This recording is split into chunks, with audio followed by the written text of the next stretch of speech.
Estamos aqui hoje para ouvir sobre Provérbios 10, na nossa série. E é um texto de quase 3.000 anos, né? Bastante filosófico também. E que do nada, após longos parágrafos, agora a gente encontra diversos aforismos aqui. Quando nós chegamos aqui no capítulo 10, o ritmo da nossa leitura é totalmente quebrado. E para quem tenta ler de forma fluida, acaba ficando muito mais truncado do que habitualmente vinha sendo. E à primeira vista, assim, parece um monte de frases desconexas umas da outra, mas na verdade nós temos algo aqui que é muito sofisticado e isso nós também vamos tentar entender nessa manhã. Nós vamos falar sobre família e responsabilidade, ética no trabalho, promessas eternas, economia das palavras, amor e ódio, tudo junto e misturado. Então, vamos ler Provérbios 10 e nessa leitura eu vou tentar aqui dar uma ênfase correta para que a gente consiga entender exatamente como a palavra de Deus, a partir de agora, a partir do verso 10, se apresenta para nós e até o final de Provérbios vai se apresentar. Provérbios de Salomão. O filho sábio alegra seu pai, mas o filho insensato é a tristeza da sua mãe. Os tesouros da impiedade de nada aproveitam, mas a justiça livra da morte. O Senhor não deixa ter fome o justo, mas rechaça a avidez dos perversos. O que trabalha com a mão remissa empobrece, mas a mão dos diligentes vem enriquecer-se. O que ajunta no verão é filho sábio, mas o que dorme na cega é filho que envergonha. Sobre a cabeça do justo há bênçãos, mas a boca dos perversos mora a violência. A memória do justo é abençoada, mas o nome dos perversos cai em podridão. O sábio de coração aceita os mandamentos, mas o insensato de lábios vem a arruinar-se. Quem anda em integridade anda seguro, mas o que perverte os seus caminhos será conhecido. O que acena com os olhos traz desgosto, e o insensato de lábios vem a arruinar-se. A boca do justo é manancial de vida, mas a boca dos perversos mora a violência. O ódio excita contendas, mas o amor cobre todas as transgressões. Nos lábios do prudente se acha sabedoria, mas a vara é para as costas do falso dissenso. Os sábios entesouram o conhecimento, mas a boca do nécio é uma ruína iminente. Os bens do rico são a sua cidade forte, mas a pobreza dos pobres é a sua ruína. A obra do justo conduz à vida, e o rendimento do perverso ao pecado. O caminho para a vida é de quem guarda o ensino, mas o que abandona a repreensão anda errado. O que retém o ódio é de lábios falsos, e o que difama é insensato. No muito falar não falta transgressão, mas o que modera os lábios é prudente. Prata escolhida é a língua do justo, mas o coração dos perversos vale muito pouco. Os lábios do justo apacentam a muitos, mas por falta de senso morrem os tolos. A bênção do Senhor enriquece, e com ela ele não traz desgosto. Para o insensato, praticar a maldade e divertimento, para o homem diligente, ser sábio. Aquilo que teme o perverso, isso lhe sobrevém, mas o anelo dos justos Deus o cumpre. Como passa a tempestade, assim desaparece o perverso, mas o justo tem perpétuo fundamento. Como vinagre para os dentes e fumaça para os olhos, assim é o preguiçoso para aqueles que o mandam. O temor do Senhor prolonga os dias da vida, mas os anos dos perversos serão abreviados. A esperança dos justos é alegria, mas a expectação dos perversos perecerá. O caminho do Senhor é fortaleza para os íntegros, mas a ruína aos que praticam iniquidade. O justo jamais será abalado, mas os perversos não habitarão a terra. A boca do justo produz sabedoria, mas a língua da perversidade será desarraigada. Os lábios do justo sabem o que agrada, mas a boca dos perversos somente o mal. Então é isso, meus irmãos. Nos 9 primeiros capítulos aqui, nós tínhamos um fluxo textual, fluido, com discursos que tinham início, meio e fim. Era o pai aconselhando seu filho, era a própria sabedoria nos instruindo. Tudo parecia muito mais estruturado. Mas agora, no capítulo 10, nós temos aqui o início oficial dos Provérbios de Salomão, tanto é que a gente vê no Provérbio 10:1 ali, Provérbios de Salomão, já começa dessa forma. Então a gente cai nesse mar de frases soltas, que são propositalmente escritas para serem rápidas, para que possamos memorizá-las. É como se o autor ele estivesse fazendo um vídeo no YouTube de 20 minutos, daqui a pouco ele parasse e fosse para o Twitter fazer tweets de 140 caracteres agora, uma thread ali do Twitter. Ele muda completamente a forma de se expressar, de expressar sabedoria aqui. Então nós observamos aqui uma linha sempre contrastando com a de baixo. Ele afirma uma coisa e usa o mas, e contrasta com aquilo que ele disse anteriormente. Como o Rodrigo explicou no início, lá na abertura da série, a técnica de paralelismo antitético é usada aqui. É um refino estético muito aprimorado, muito interessante, muito inteligente também. E agora, a partir do capítulo 10 que a gente começa hoje até o final, nós temos um pouco mais de 365 versículos, mais precisamente 370 versículos, e serão todos assim, uma afirmação e um contraste àquela afirmação anterior. Então é isso, ele lança uma verdade, vem um mas, e ele fala algo contraponto. É uma técnica bem interessante, ele fala do sábio, do tolo, do trabalho, do preguiçoso. E aqui talvez seja a nossa maior dificuldade, né? Porque a gente leu ali, a gente lê num ritmo como se fosse ainda o ritmo normal de leitura, nosso aqui do Ocidente, né? De esquerda para a direita, de cima para baixo, um fluxo, e a gente para aqui e parece ter um caos absoluto aqui, se a gente vai lendo de forma fluida, assim, porque isso não segue uma linearidade aparente, não segue um caminho aparente. E esse também é o esforço que todos os obreiros fazem, né? Quando a gente pega um trecho do versículo para pregar, a gente olha e tenta, onde é que está o início, o meio e fim? Onde é que está a cabeça, o tronco, os pés disso daqui, né? Como é que eu amarro isso daqui? Como é que eu monto um arco para contar a história? O que está dizendo esse texto? Mas os compiladores antigos do texto aqui de Provérbios, eles não pensavam dessa forma, como quem cataloga as coisas, como quem coloca no Excel, como um bibliotecário. Eles estão mais para como tecelões. Eles vão pegar um assunto, daqui a pouco eles pegam outro assunto e vão tecendo, vão construindo esse texto. Usando, portanto, palavras que são como ganchos umas das outras. Se uma palavra ele usa a boca para falar do trabalho, na outra, por ele ter usado boca, ele pega a mesma palavra e fala de comunicação, da forma de se expressar, por exemplo. Então, são por ganchos. Então é isso, meus irmãos. Parece que a gente está pulando de galho em galho, mas na verdade não é, né? Há uma genialidade aqui por trás e essa é uma interessante contemplação que a gente olha para o texto bíblico e são as mais diversas formas de expressar, de expressão de Deus ali para nós, que enriquece não só o nosso vocabulário também, mas o nosso conhecimento. É interessante que, nesse sentido, a palavra de Deus nos força a ver que a vida, na verdade, ela não é dividida assim em departamentos. O nosso dia, ele não é de uma coisa só, de um tema só. E é por isso que Provérbios está tão na cara, assim, aos nossos olhos, e ressoa muito com a nossa vida cotidiana. Porque ninguém diz assim, hoje no dia eu trabalhei, só trabalhei. Quando a gente fala isso, a gente só quer salientar que a gente muito trabalhou naquele dia. Mas na verdade a gente não só trabalhou naquele dia, a gente fez diversas coisas naquele dia. A gente está usando aqui uma hipérbole para dizer que o dia foi muito trabalhoso. Mas quando a gente olha na realidade, a gente durante o dia tem que lidar com as pessoas. Durante o dia a gente abre o aplicativo do banco, paga uma conta, lida com finanças, instrui a criança, os nossos filhos, fala uma palavra para o nosso cônjuge. A gente tem que trabalhar durante o dia. Diversas coisas acontecem durante o nosso dia. É isso. A vida diária ela é cheia de nuances. Por isso que tudo que a gente lê aqui, essa sabedoria toda, ela se conecta facilmente com a nossa vida real.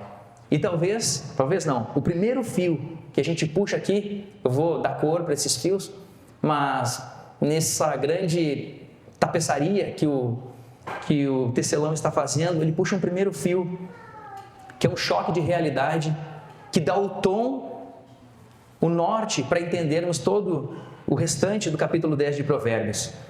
É o versículo 1, lá ele diz, o filho sábio alegra o pai, mas o filho insensato é a tristeza da sua mãe. Ele dá aqui um choque de realidade bem interessante. Porque Apesar de ele ter frases soltas, ele aqui começa falando sobre família.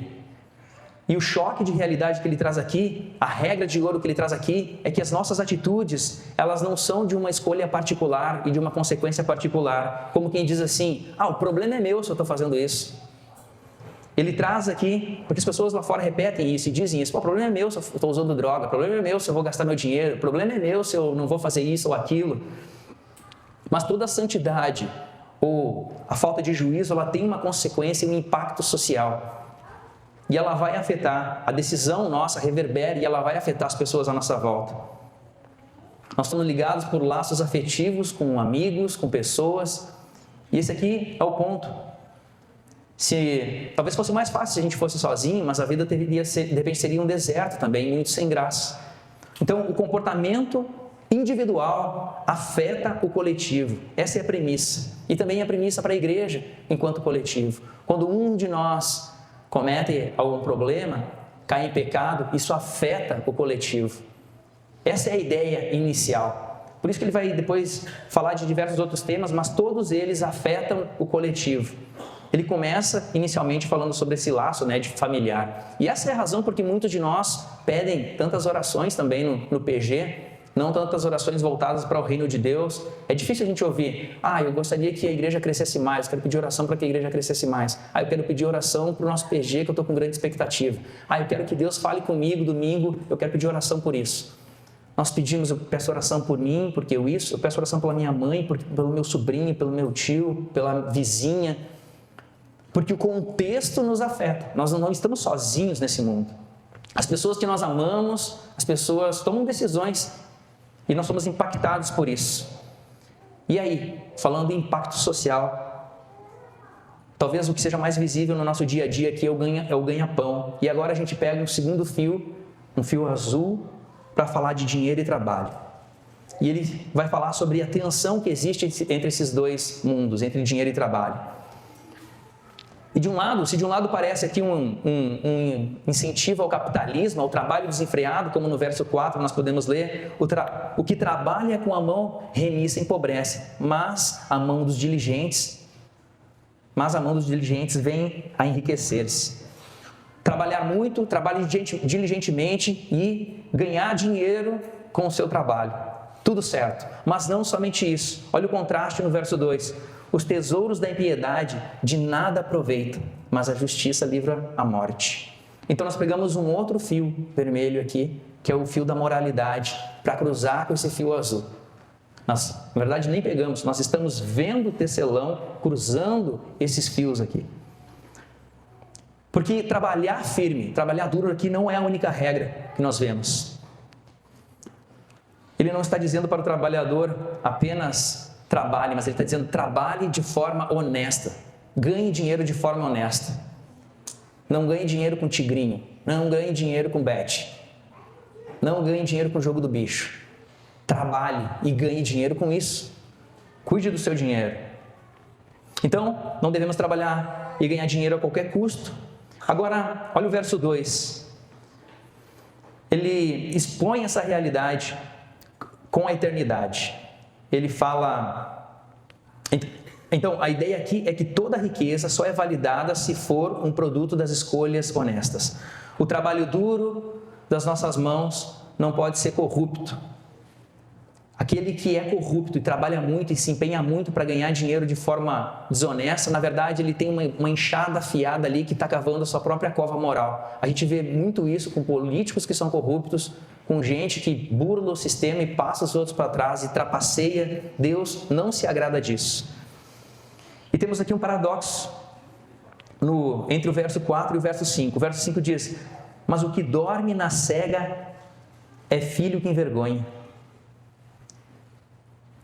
Eu já falei isso no sermão anterior, a respeito de trabalho, eu não vou me desenvolver isso novamente, mas friso, a gente precisa ter uma boa teologia do trabalho, que é nada mais nada menos que entender corretamente o nosso mandato cultural nesse mundo e arregaçarmos as mangas e trabalharmos. É interessante que isso ressoa com a sabedoria dos egípcios naquela época também. é bem provável que Salomão tenha observado os textos sapienciais egípcios da sua época, que eram até mesmo um pouco antes dele. Conselhos clássicos, como no verso 5 aqui, que fala sobre o jovem que ainda tem energia para trabalhar, guardar as coisas, para no futuro, na velhice, não passar fome. Talvez alguns de nós venhamos a pensar, ok, mas então Salomão, na sua época, na época monárquica de Israel, ele olhou para textos egípcios e isso influenciou as Escrituras. Algo secular influenciou as Escrituras. E eu me deparei com essa pergunta num primeiro momento, quando eu estava estudando. Mas também me lembrei que toda a verdade é verdade de Deus, ainda que ela não tenha nenhuma roupagem necessariamente cristã. Mas se é verdade, e é verdade de Deus. E de alguma forma, sim, ele foi influenciado pela sabedoria da sua época, ou conhecedor do contexto da sua época. E a gente vai ver, basicamente, no capítulo 22 e 24, textos que são mais parecidos com a literatura que havia na sua época, dos povos da sua época, mas que são de sabedoria. Portanto, são verdade. Portanto, são de Deus. Então é isso. O que está posto aqui é que o mundo físico, o trabalho exige esforço, a postura preguiçosa tem consequências e Deus se agrada do trabalho honesto. Mas, se a gente fala aqui de trabalho duro, nós também precisamos falar do preguiçoso. E aqui observamos o tecelão puxando uma outra linha, uma linha rosa, e nós vemos, conforme nós lemos aqui no verso 26. Salomão compara aqui o preguiçoso como vinagre e como fumaça. É um tanto até engraçado ele comparar com isso. O preguiçoso aqui não é alguém que gosta de dormir, que gosta de ficar sentado o dia inteiro, porque quando nós olhamos para essa pessoa que é preguiçosa e não é ativa, nós não esperamos nada dessa pessoa. Mas aqui o preguiçoso é um agente ativo de frustração. É alguém que tu espera que faça alguma coisa e por isso que ele irrita todo mundo. Ele é um trabalhador, mas ele é preguiçoso. Eu coloquei um videozinho no grupo dos homens lá que eu achei o cúmulo, né, de um cara falando sobre a escala 6x1 e ele ia reduzindo a escala assim, mas muito na cara dura, falando na cara do patrão dele que ele não queria trabalhar e não queria estar ali. Isso me lembrou muito, meus irmãos, os meus 7 anos de call center. Durante 4 anos eu fui supervisor e tive à frente ali de algumas pessoas, pude cuidar de algumas pessoas, e em especial alguém que eu carrego na memória com certa dor, com certo mau gosto de vinagre e com certa ardência nos olhos. Era um operador que ele dizia, eu quero ir embora daqui. Ele dizia, não, cara, não vai embora, a gente não tem, né, dinheiro agora, não tem meta para sair esse mês. Tu vai ficar trabalhando. Obrigado. E daí ele ia lá, voltava e fazia o atendimento e trabalhava bem. Daqui a pouco ele começava a relaxar, as metas da equipe como toda iam para baixo, aí ele chegava atrasado, então a aderência da equipe ia para baixo, os indicadores iam para baixo, ele puxava para baixo. Aí tu ia lá, chamava ele para conversar. E ele tinha uma coisa que era muito safo assim, né, do preguiçoso. Ele sempre deixava reticências na fala dele, de como que se eu pudesse mudar alguma coisa, ajudar ele. Ele dizia tipo, não, pois tem que fazer alguma coisa, mas deixa para lá. Aí tu ficava, né, como gestor, tu ficava, sabe que eu chamo ele para feedback, eu tento entender, ajudar de alguma forma, motivar ele. Então tu ia lá e colocava uma pausa, feedback no meio da escala dele e tu parava lá 10 minutos, 15 minutos para falar. E ele sempre ouvindo. E tu falando, e ele sempre ouvindo. Daqui a pouco ele voltava, trabalhava, 2 dias ou 3 depois, mesma coisa, mesmo comportamento. Mas tá acontecendo muita coisa aí, né? E sempre isso. Até que um dia um outro colega supervisor falou, cara, eu conheço essa figura aí, ele sempre faz isso, porque ele quer que tu coloque a pausa. Ele fica parado na tua frente e ele não trabalha. Ele tá nem aí para o que tu tá falando. E, cara, aquilo ali é a típica sensação de tu querer tomar um copo d'água e tomar vinagre, teus dentes rangerem, sabe? Daquele arrepio assim, É como tu fazer um churrasco e o vento mudar de direção e vir nos teus olhos e dar aquela ardência de, meu Deus do céu, cara, como é que pode ser assim? Por que não vai embora simplesmente? Pede para sair, ninguém te chamou para cá, tu quis vir aqui trabalhar, sabia como é que era o trabalho. Então, esse preguiçoso causa essa sensação porque a gente espera que ele faça alguma coisa. Ele disse que faria alguma coisa, ele não está cumprindo com a palavra dele. Ele está trapaceando ali. E isso no Oriente Médio, quando As negociações, basicamente, eram através de mensageiros, a comunicação era através de mensageiros. Tu dependia de alguém, que alguém fosse lá e executasse o trabalho. Então a gente começa a entender como essa dor, né, nos incomoda. E o preguiçoso, ele faz isso, né? Ele irrita quem confia nele. O preguiçoso, ele é um peso para a comunidade onde ele está inserido. Proposital, né? Até mau caráter em algum sentido, assim. Então, se nós estamos falando aqui em peso, o contraponto a esse peso, o texto fala sobre quem confia na riqueza séria. Então a gente vê aqui o tecelão com um fio bordô agora, cruzando com esse peso do preguiçoso. Quem diz que o rico é como uma cidade fortificada e que nada o abala, está equivocado. Essa é uma ilusão falsa de segurança. É o que nós lemos aqui no verso 29. O caminho do Senhor é fortaleza para os íntegros, mas a ruína aos que praticam a iniquidade. Quem acha que o dinheiro, muito dinheiro, produz muros que vai o proteger, que vai o blindar de muitas coisas. O texto mostra que se não houver retidão, a ruína vem. A gente vai entender um pouquinho mais adiante. Agora veja o verso 3 e essa afirmação. Voltamos lá para o verso 3. O Senhor não deixa ter fome o justo. Aqui nós observamos o tecelão pegando um fio verde que aparece um fio de esperança agora. E será que de fato o cristão, o justo, nunca vai passar fome? Isso aqui me lembrou aquele texto de Salmo 37, 25. Fui moço, já agora sou velho, porém jamais vi o justo desamparado, nem sua descendência mendigar o pão. Eu lembro que no início da minha caminhada cristã, isso ficava, nossa, será que é? E eu lembro, logo meses depois de ter me convertido, de um irmão, que eu já contei isso aqui, mas vale a pena. O irmão, eu era muito amigo do filho dele, ia na casa dele, sempre, quase sempre, né? E esse irmão falou assim para mim: Augusto, eu estava com o coração apertado essa semana, porque se tu viesse aqui de tarde, a gente não tinha pão, não ia ter café, estou desempregado, está muito difícil, a gente tinha seca lá anterior, é difícil arrumar trabalho, não tem tantas opções, né?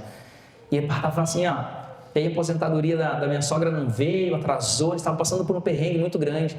E ele conta que do nada chegou um carro ali na frente com um rancho assim, né, na casa deles. E ele fala, é do irmão Elias aí? Não, que a gente quer entregar. Tá, mas eu não comprei, nem fui no mercado. Não, mas está aqui pro irmão Elias. E ele contava aquele testemunho e aquilo ali me impactou, assim, meu Deus do céu, era quase uma coisa muito mágica. Deus proveu para aquela família um rancho, e ele fala, eu lembro dele falar assim, não, tinha coisas ali que nem que eu tivesse dinheiro eu compraria, de tão boas que eram. Então, eu cresci um pouco com essa mentalidade, assim, não, de fato, né, o justo aqui jamais vai passar fome. Nenhum de nós cristãos não passamos fome, nós cristãos não passamos necessidade. Só que quando nós olhamos para as pessoas honestas, pessoas trabalhadoras à nossa volta que passam necessidade, a gente começa a quase suspeitar desse texto. Quando nós vemos corruptos vivendo no luxo, blindados, como se nada fosse acontecer, nenhuma consequência fosse acontecer, a gente pensa, será que Salomão vivia numa bolha para ele falar uma coisa dessa? A verdade é que Salomão era extremamente realista e uma leitura desse texto, que é um pouco truncado, muito rápida, e nós não tendo uma visão panorâmica do Evangelho, pode nos fazer tropeçar, errar no entendimento. Então, somente uma perspectiva correta da Bíblia, das Escrituras, vai nos fazer ter uma compreensão melhor. Então vamos nos debruçar um pouquinho mais nesse trecho. Porque a gente tem uma ideia de reciprocidade, de que se a gente faz as coisas bem feitas, faz o bem volta para nós. A gente tem uma mentalidade de que hoje eu fiz isso, eu trabalhei, amanhã eu tenho que receber pelas coisas boas que eu trabalhei. Só que a vida tem muitas nuances, tem muitas variações na vida. A vida é complicada. Tu pode estar muito belo, bem forte, trabalhador, daqui a pouco é diagnosticado com câncer. E cadê a reciprocidade? É difícil. E às vezes até por vontade permissiva de Deus. Andar correto, fazer as coisas corretas, não é como um caixa eletrônico, onde a gente simplesmente vai lá e fica sacando as bênçãos. Não, porque eu mereço, porque eu estou fazendo, porque eu tenho mérito. Portanto, é isso. A lei da reciprocidade não funciona. Esse é o primeiro desmonte que a gente tem que fazer aqui. Então, Então, mas o justo, sim, ele sofre, o justo ele passa fome, principalmente dentro de um contexto tirânico, dentro de um sistema injusto, um sistema totalitário, um sistema de guerra. Os nossos irmãos que estão hoje dentro de um contexto de guerra, passando dificuldades, são justos. Então, eu gosto de dizer que já, mas ainda não. O socorro, já, mas ainda não. Não passaremos fome, mas ainda não, por completo. Vou explicar aqui, destrinchar melhor. Quando eu leio o verso 3, o Senhor não deixará ter fome o justo. Eu sempre lembro da igreja como esse canal de bênção. A mão da provisão de Deus para com os membros da igreja, da congregação. A igreja ajuda em missões. A igreja manda recurso para esses irmãos. A igreja é esse meio de graça. A igreja é o já para o socorro aos necessitados.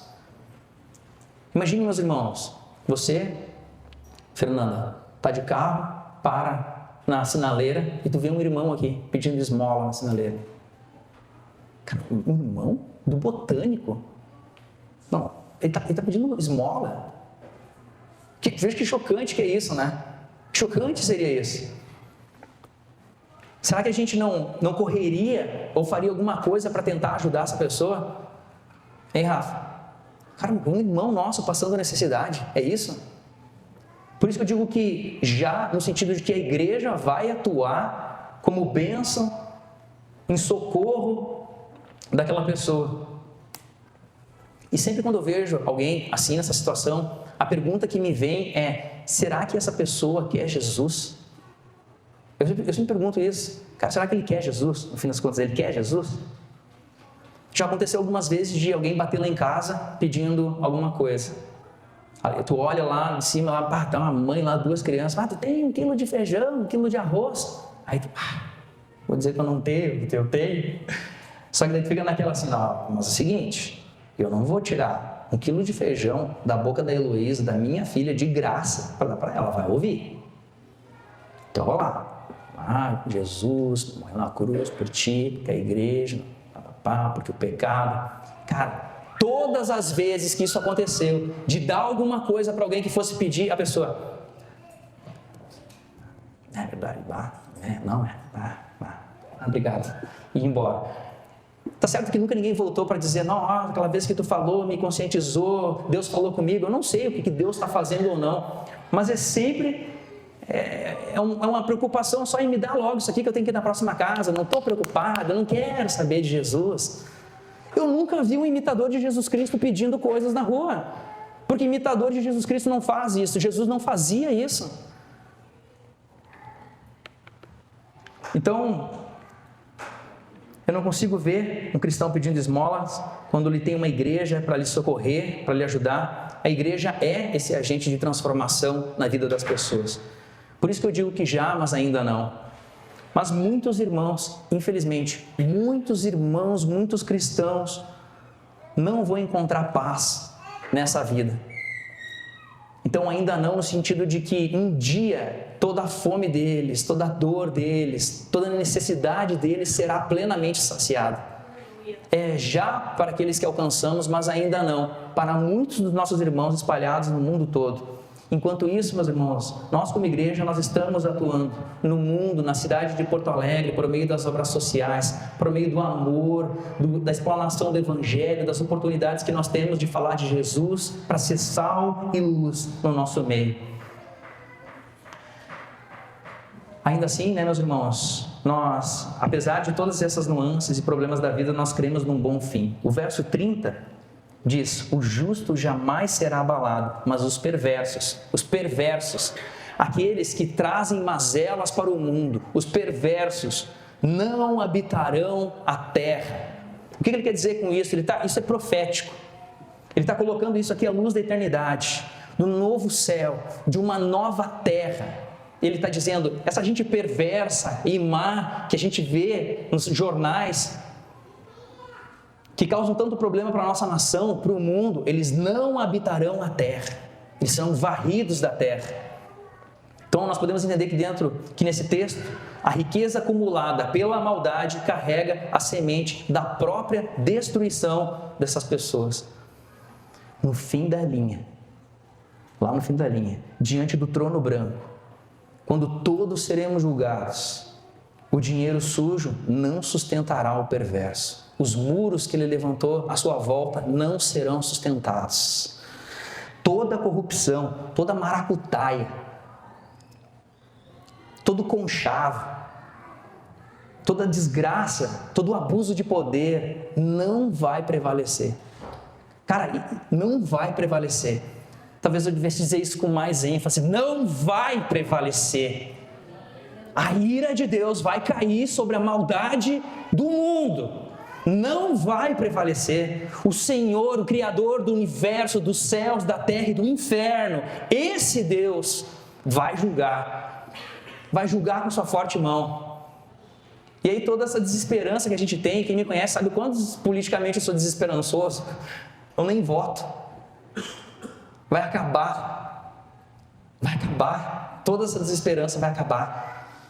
Finalmente será realizado diante dos nossos olhos. O Senhor fará justiça. Todo aquele que tem fome e sede de justiça vai ser saciado. Deus, coisa boa, que Tu colocou esses desgraçados no lugar deles, Deus. Justo vingador, justo juiz que Tu é. Essa é a nossa esperança, porque se a gente não tem essa esperança, meus irmãos, só nos resta a loucura desse mundo.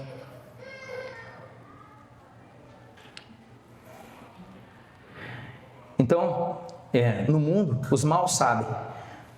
Eles têm a ansiedade e a desconfiança de a qualquer momento a Polícia Federal vai bater na porta, vai pedir o computador, o celular, vai começar a ver as coisas. É por isso que eles tentam se amarrar das mais diversas formas, fazendo os mais tipos de conchavos para se livrarem e se blindarem. Mas eles vivem com essa culpa de saber que algo está errado e a qualquer momento o castelo vai ruir. E sim, isso vai acontecer. Veja o verso 25. A metáfora da tempestade, onde Deus fala, onde o tecelão aqui fala sobre varrer o injusto do mapa. Como passa a tempestade, assim desaparece o perverso, mas o justo tem perpétuo fundamento. E mais do que isso, além de varrer do mapa, desse novo céu e dessa nova terra que hoje eles estão causando mazelas, por causa do pecado, Deus vai apodrecer o seu nome. Olha só isso aqui, que interessante. Verso 7 desse capítulo 10. A memória do justo é abençoada, mas o nome dos perversos cai em podridão. O termo aqui é como uma madeira podre. A ideia aqui. E é interessante porque isso daqui é verdade. Quem de nós teria um filho e colocaria o nome de Mao Tse Tung? Hitler. Mas aqui é o Stalin Jr. Esses nomes caíram na podridão. É o que a palavra diz. São perversos e caíram na podridão. Lúcifer é um nome podre. Tão lindo no seu significado, mas podre. Caiu na podridão. É o que diz o verso 7 aqui. Enquanto o justo tem perpétuo fundamento em Cristo, eu e você, todos nós, fomos justificados, perpetuamente salvos em Cristo Jesus. E o nosso nome não é podre, ele está escrito no livro da vida, de tão maravilhoso que o nosso nome é para Deus. Amém? O grande dia, naquele grande dia, Ele lembrará de nós por meio do seu Filho Jesus. Então, nós estamos vendo esse tapeceiro criando essa bela imagem da vida real, e o texto puxa outra cor, um fio laranja, para falar de uma moeda do mundo social, que são as palavras. Do verso 18 ao verso 21, sobre a economia das palavras. E aqui, um dos meus temas favoritos dentro desse capítulo 10. O texto fala da boca. A boca é o tema predominante aqui, nesses versículos ali. A nossa ferramenta mais poderosa e talvez a mais perigosa, a nossa boca. Nós podemos ver como a boca de quem tem integridade é descrita como algo honroso para Deus. É da boca que sai a palavra que alimenta, a palavra de fé, que gera fé nas pessoas, a palavra conselheira, o pastoreio sai da palavra. Um tempo atrás, quando voltei de Passo Fundo, eu estava comentando com o Israel, lembra, Israel, que eu vi o David Leonardo lá em Passo Fundo. David Leonardo, se estiver vendo isso aí, nada pessoal. E daí eu falei, cara, o Israel, lotado, cara. Ele tinha assim, uns 10 caras junto com ele no hotel ali, o cara paga 10 salários, esses caras não devem ganhar pouco. Depois eu fui olhar nas redes sociais, cara, um hotelzão lá, um centro de eventos lotado. Daí eu falei, né, mas o cara, imagina, ele ganha dinheiro falando. O cara ganha dinheiro com a palavra. Que loucura isso, porque palavra é uma coisa que todo mundo fala. Falar todo mundo fala, mas o cara ganha dinheiro e muito dinheiro falando. É interessante essa economia da palavra, mas tem uma grande sacada aqui, que é o que faz isso realmente acontecer. E a gente vê valor em palavra, que é o valor do silêncio.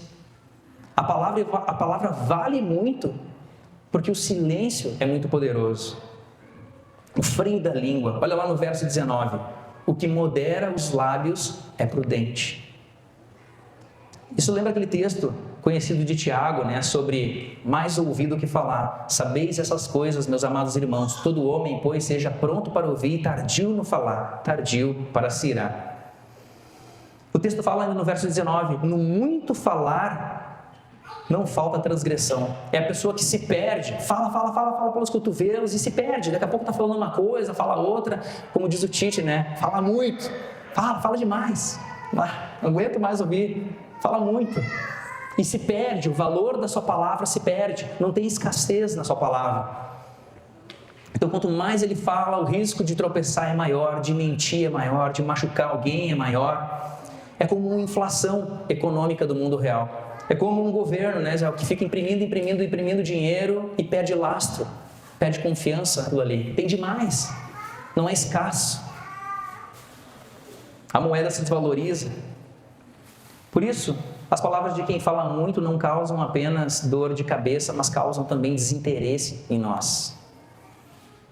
Chega uma hora que ninguém mais liga para aquilo que a pessoa está falando, porque está falando demais. Já deu? Conclui. Perde o peso, perde o valor. Olha só como isso funciona na prática. O Rodrigo vai estar escalado, hipoteticamente, vai estar escalado terça-feira aqui no Partenon para pregar. Aí o Rodrigo coloca no grupo da igreja. Terça-feira eu vou estar no Partenon, convido todos para irem lá. Aí a gente olha, terça-feira no frio, lá no Partenon, para ouvir o Rodrigo, que eu ouço todo dia já na igreja. Será que eu vou? Vou pensar 2 vezes, né?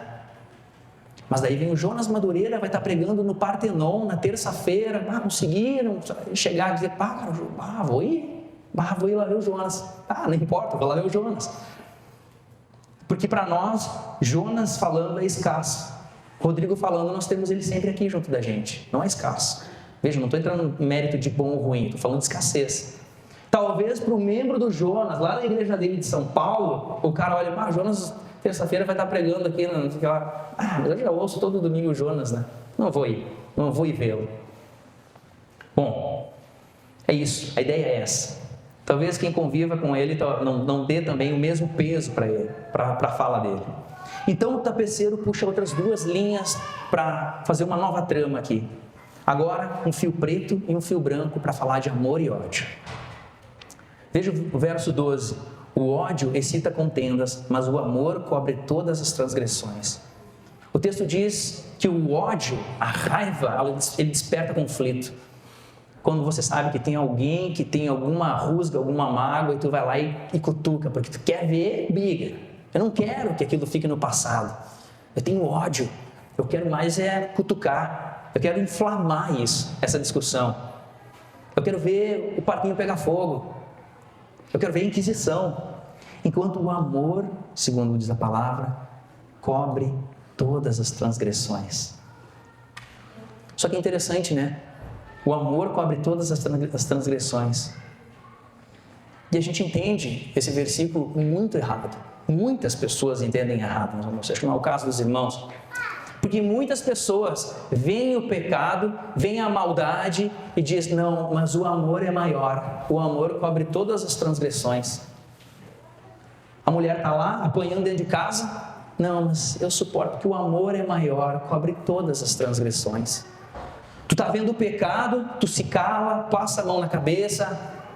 Não, porque o amor é maior, ele cobre todas. É só o jeito dele. Não, é só o jeito dela. Não, mas isso não é bem assim, porque o amor é maior, cobre todas as transgressões. Isso é mentiroso, isso é diabólico também. O amor não é um pretexto para a gente jogar debaixo do tapete a sujeira. A sabedoria bíblica não diz isso. Mas então o que é cobrir as transgressões? O amor, ele recusa a humilhação pública. Esse é o ponto aqui. Enquanto o ódio pensa em cancelar a pessoa, enquanto o ódio coloca todos os holofotes na cara daquela pessoa para que todos vejam ela ser execrada, linchada, massacrada, o amor faz o inverso. Ele baixa a cortina do palco. O amor confronta, mas confronta de forma privada. Porque o interesse do amor é curar, é reatar. Não é abrir uma inquisição, montar uma fogueira e jogar a pessoa na fogueira.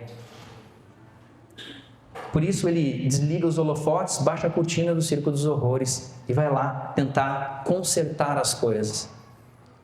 Por isso que o amor cobre todas as transgressões. Porque ele está mais preocupado em restabelecer a harmonia e as boas coisas. E assim, meus irmãos, o tapeceiro amarra todos esses fios no capítulo 10 e nós entramos aqui em 3 aplicações. A primeira delas, use palavras para abençoar e evite falar excessivamente. O texto enfatiza aqui, os lábios do justo apacentam a muitos, onde poucas palavras escolhidas alimentam, revigoram a comunidade. Na prática, significa exercer o domínio próprio, porque falhas é muito fácil. É muito fácil derrubar um prédio e é muito difícil construir um prédio. Edificar uma casa demora tempo, espera, mas para derrubar, apontar o dedo, falar mal do obreiro, falar mal dos irmãos, isso é muito fácil, até uma criança faz isso. A sabedoria aqui está em refrear. Eu não estou dizendo, meus irmãos, que a gente não deve exortar em amor, como diz o texto aqui. Não devemos encobrir, né? Mas encobrir no bom sentido, de atuar como bênção. Então é isso, meus irmãos, devemos cuidar disso. Lendo o texto aqui e estudando isso, eu vi quanto Deus precisa ainda melhorar, por exemplo, na minha vida mesmo, né? Quando a gente faz uma autoanálise, assim, olha, vai para o texto confronta, a gente vê o quanto a gente precisa melhorar, né, irmãos? O quanto a gente precisa ser sábio, o quanto a gente está ignorando algumas coisas que a Bíblia nos fala, que a palavra de Deus nos fala, em prol do que, no fim das contas, né? O que a gente quer? Não assumindo para nós esse alerta de sermos mais prudentes com a nossa fala, com a falsidade, com o ódio, com a disseminação da contenda, como a gente também viu num sermão passado que eu falei. 2. Cultive a diligência no trabalho e a integridade financeira. Eu sei o quanto é difícil, meus irmãos. É muito difícil. É muito difícil porque se você ganha R$1.000, alguém chegar para você e dizer assim, cara, quanto tu gostaria de ganhar? Quanto? Se eu ganhasse R$2.000, eu tava... Aí o cara vai lá e ganha R$2.000. Quanto gostaria de ganhar? Se eu ganhasse uns 5.000, o cara ganha 5.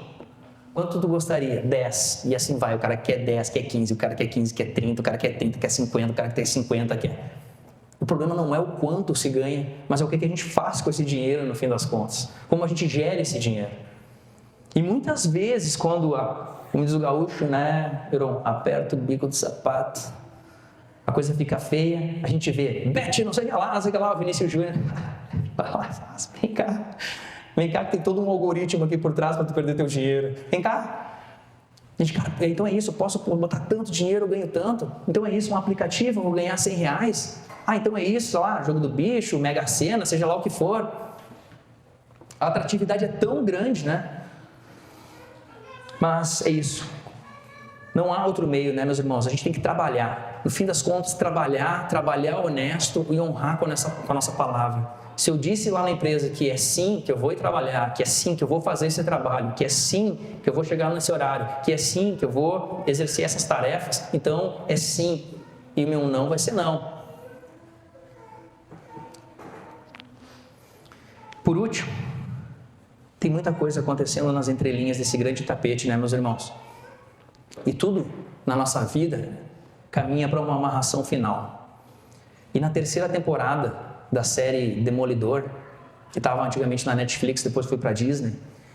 O personagem lá, o Matt Murdock, o ceguinho, ele diz a seguinte frase: o plano de Deus, o personagem é católico, o plano de Deus é como uma linda tapeçaria e a tragédia do ser humano é só conseguirmos vê-lo por trás, com todos os fios esfarrapados e as cores turvas, e que só temos um lampejo da verdadeira beleza que seria revelada caso pudéssemos ver todo o padrão do outro lado como Deus vê. Interessante, né? A nossa falta, meus irmãos, de clareza, muitas vezes é o que nos faz errar. A vida, ela é cheia de tramas, é cheia de variáveis. São tantos desafios diários que todos nós cristãos enfrentamos e precisamos discernir de maneira sábia.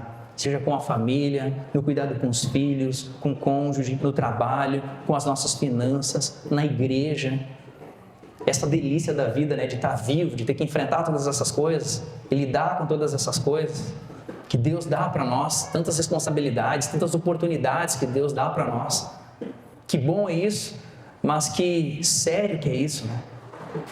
Então, quando no meio da correria, no meio do estresse do dia a dia, nós olhamos para esse emaranhado de coisas que é esse tapete, mas desse lado de cá, que significa cada linha, todas essas coisas da nossa vida, né? Nós podemos ver quase que como um vulto do outro lado, tem alguém do outro lado. Do outro lado do tapete tem alguém.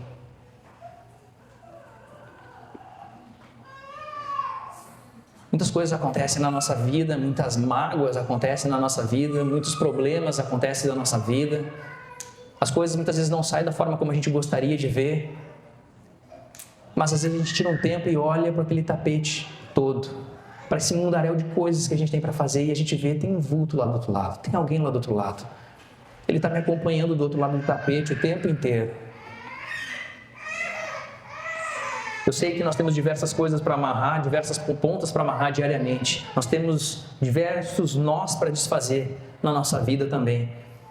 Mas Deus não nos deixou sozinho desse lado do tapete, estranho desse lado do tapete. Ele nos deu a sua palavra, Ele nos deu acesso à sabedoria, Ele nos deu uma igreja, família, amigos.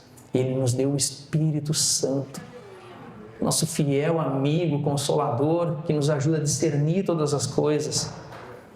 E no final, quando nós estivermos lá do lado dele, do lado certo, nós vamos poder olhar para essa trama como um mosaico tão belo da nossa vida, naquele tapete. Eu imagino que esse tapete vai estar na sala do trono, a mesa do Senhor em cima, nós ceando com Deus. E todos os nossos problemas, tudo aquilo que nos puxa para trás, todo o pecado embaixo dos nossos pés. Então nós vamos ver que valeu a pena todas as coisas, tudo aquilo que você está passando, toda a dificuldade que você está tendo na sua vida, porque Cristo o tempo todo, por meio do seu Espírito Santo, esteve conosco. Vamos nos colocar de pé e oremos ao Deus Criador, o grande tecelão, o Senhor que cuida de nós, que nos oportuniza tantas coisas para glorificarmos o seu nome, que nos deu a série de provérbios com tantas coisas práticas que ressoam com a nossa vida hoje, depois de quase 3.000 anos. Esse texto tão maravilhoso, o qual nós podemos ter acesso e contemplá-lo. Oremos. Senhor Deus, chegamos diante de Ti, Senhor, te dando glória, Senhor, exaltando o Teu santo nome, porque Tu és um Deus insondável, tão sábio, tão rico. E nós, Senhor, muitas vezes incapazes, sentimos que nos falta sabedoria, nos falta conhecimento da Tua palavra. Nós atribuímos, Senhor, toda a nossa ignorância, todo o nosso não acesso ao Teu conhecimento, a nossa incapacidade, Senhor. Nós sabemos dos Teus mistérios e não sabemos por que muitas coisas acontecem. Nós sabemos, Senhor, que Tu revelou a cada um de nós o Teu Filho Jesus, Deus que morreu na cruz, que nos deu essa visão de mundo correta, nos mostrou a verdade que há no Teu Santo Evangelho, Senhor. Nós somos privilegiados, Senhor, porque por meio dessas lentes, Senhor, nós podemos enxergar o mundo, Podemos enxergar, Senhor, as mais diversas instâncias da nossa vida, todos os dias, Tu agindo, Tu permitindo, Tu nos consolando, nos fortalecendo, nos conduzindo, Senhor. Todos nós podemos provar a Tua grande mão, Senhor, Tua forte mão, Tua poderosa mão, Senhor, carinhosa mão, Senhor, cuidando dos Teus filhos, nos guiando, Senhor. Obrigado, Deus, obrigado, Senhor, nós Te louvamos, Senhor, louvamos pela Tua palavra que revela o Teu caráter e o Teu querer, louvamos pela Tua igreja, Senhor, louvamos pela nossa salvação. Nossos corações se enchem de alegria nessa manhã, enquanto igreja reunida aqui no Jardim Botânico, Senhor, e Te pedimos, continua, Senhor, nos instruindo, nos mostrando as verdades do Teu Santo Evangelho, Senhor, até o dia que veremos a Ti face a face lá na glória, Deus. Nós Te pedimos isso e nós agradecemos com fé e confiança, Senhor, que isso vai acontecer, no nome de Jesus. Amém.